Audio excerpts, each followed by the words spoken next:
मानवाधिकार सुरक्षा एवं संरक्षण ऑर्गेनाइजेशन ने स्वतंत्रता दिवस के अवसर पर भोपाल राष्ट्रीय सचिव कार्यालय में 78वें स्वतंत्रता दिवस के अवसर पर ध्वजारोहण किया।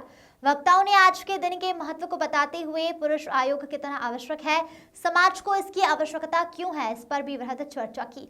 संस्था द्वारा पुरुष आयोग की मांगों को लेकर एक बड़ी देशव्यापी मुहिम रविवार 28 जुलाई 2024 से शुरू की गई। इस मुहिम के 4 पड़ाव 28 जुलाई 2024 से 31 जुलाई 2025 तक होंगे। एमजी सर्वर की रिपोर्ट। बाहर ये आरोप लगा रहे हैं कि पुलिस जो है जबरिया केस बनाने का प्रयास कर रही है।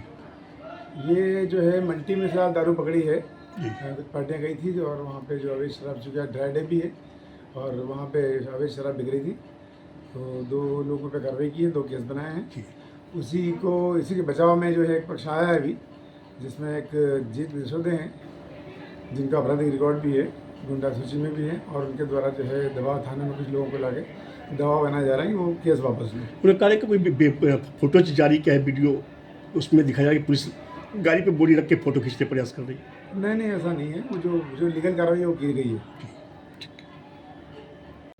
राष्ट्रीय महामंत्री मानवाधिकार सुरक्षा एवं संरक्षण ऑर्गेनाइजेशन। आज आपने एक प्रेस वार्ता आयोजित की है आप लोगों ने, सर क्या उद्देश्य है आपका? इसका उद्देश्य है कि केंद्र सरकार से हम जो आर्टिकल 15 है जिसमें समानता का अधिकार दिया गया है संविधान में, उसके तहत हम चाहते हैं कि जो आज महिला आयोग जैसे बना हुआ, महिलाओं के लिए 60 से ज़्यादा कानून है, महिलाओं के लिए महिला आयोग बना हुआ है, महिलाओं के लिए महिला मंत्रालय बना हुआ है, महिला विकास मंत्रालय, बहुत सी योजनाएं चलती, लेकिन पुरुषों के लिए ऐसा कुछ भी नहीं है।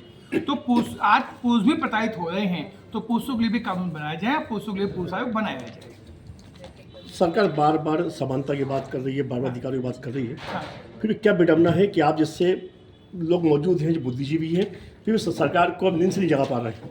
अभी क्या है, जो एक सोच में पहले बनी थी, भारत एक पुरुष प्रधान देश है, आज़ादी के समय पुरुष प्रधान देश था, अब पुरुष प्रधान देश नहीं है।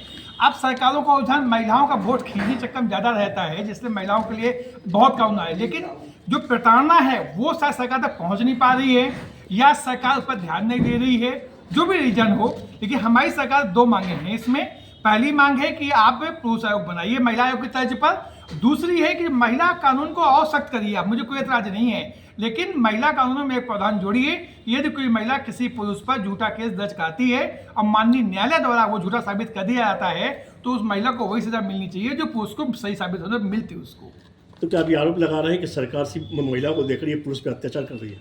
अब मैं आरोप नहीं लगा रहा हूँ, लेकिन हाँ, ये हम ये चाहते हैं कि आर्टिकल 15 का जो समानता अधिकार है उसका पालन होना चाहिए, और ये सरकार भी मानती है। आप देखिए कि समय में बदलाव आया है। ये जब केंद्र सरकार 17 से आई है, आप देखिए ना, इसमें इन्होंने कई कानून बदले, परिवर्तन किए, आईपीसी को बेनेस बनाया, कितनी चीजें बदलाव किया। उनको लगा कि पुरानी चीजें अब बदलाव जरूरत है समय के साथ में, तो यही सरकार का हम ध्यान आकर्षित करना चाहते हैं। इसी तरह पुरुषों के लिए भी कानून बनाने की आवश्यकता अब है। अभी तक सरकार में किन जिम्मेदारों से आपकी चर्चा हो चुकी है? अभी हम लोगों ने मुहिम को 28 जुलाई शुरू किया है, ये पहला चरण चल रहा हमारा है। तो अभी हमने प्रधानमंत्री महोदय को पत्र लिख के अवगत कराया है, और दूसरा हम लोग जो है हस्ताक्षर अभियान शुरुआत की है, जो 30 सितंबर तक भारत के 3.5 जिलों में शुरू हो जाएगा हमारा। अभी हम जन समर्थन लेकर सरकार को बजाना चाहते हैं। आपकी टीम में कितने लोग होंगे जो ये काम कर रहे हैं, जिसमें जनता जगा रहा है या सरकार को जगा रहे हैं? हमारे पास इस समय मान ले तो 40,000 से प्लस लोग हैं जो संपूर्ण भारतवर्ष में इस मुहिम में जुटे हैं, काम करने में लगे हुए हैं।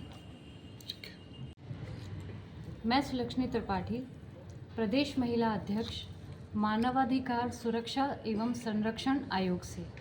मैडम, इसमें कहा जा रहा है कि सरकार कहीं ना कहीं अनदेखा कर रही है कानूनों का, या ये इसे कह रहे हैं कि सरकार जो है कानून जो पुराने चला आ रहा है उस पर ध्यान नहीं दे रही, बल्कि महिलाओं पर ज़्यादा ध्यान दे रही है? किस रूप में देखती हैं? सर, पहले जो सिनेरियो था आज बदल गया है। कहीं ना कहीं झूठे आरोप पुरुषों पे लगाए जाते हैं। एक साधारण सा एग्जाम्पल दे दें कि परिवार वालों ने अच्छे से शादी करवाई और जो बहू थी उसको 2 महीने बाद अच्छा नहीं लगा और वो तुरंत अपना बैग उठाई, स्कूटी उठाई और चली गई। चले जाने के बाद अपने मम्मी पापा को जो भी गुड़पुड़ बताया और उसके बाद उल्टे आरोप लगा दिए कि मेरे साथ ऐसा किया वैसा किया, दहेज मांगा। तो कहीं ना कहीं गलत तो हो ही रहा है, सब जानते हैं। अब क्या हुआ, जब रिपोर्ट हुई तो सिर्फ महिला की सुनी गई और सब ये कहते हैं कानून है भाई, कानून के कारण हमें इनकी सुननी पड़ेगी। तो कहीं ना कहीं अनफेयर तो हो रहा है। तो जो निर्दोष है वो अपने आप को निर्दोष साबित कर सके पुरुष, उस चीज़ के लिए इस आयोग को चलाया जाना बहुत अति आवश्यक है। महिलाओं में कितनी महसूस करती हैं कि जागृति लाना, कितने लगता है आपको, कैसे जागृति लाएंगे आप महिलाओं में? हम लोग माउथ पब्लिसिटी करेंगे, लोगों से मिलेंगे, सिग्नेचर हमारा मुहिम चल रहा है, पेपर सिग्नेचर्स लेंगे, प्रधानमंत्री महोदय तक हम पहुंचाएंगे और आज नहीं तो कल सफलता ज़रूर प्राप्त करेंगे। केंद्र से लेकर प्रदेश तक सारी सरकार कहना है कि महिलाएं हमारी बहनें हैं, तो फिर बहनों के लिए सरकार कैसे सोचेगी कि उनका अधिकार काट दिया जाए? सर देखिए, जैसे मैंने कहा, अनफेयर होता आ रहा है, कहीं ना कहीं गलत हो रहा है। किसी भी चीज़ का अगर हम दुरुपयोग करते हैं तो उसको गलत माना जाता है। उस दुरुपयोग से बचने के लिए इस चीज़ को चलाया जा रहा है।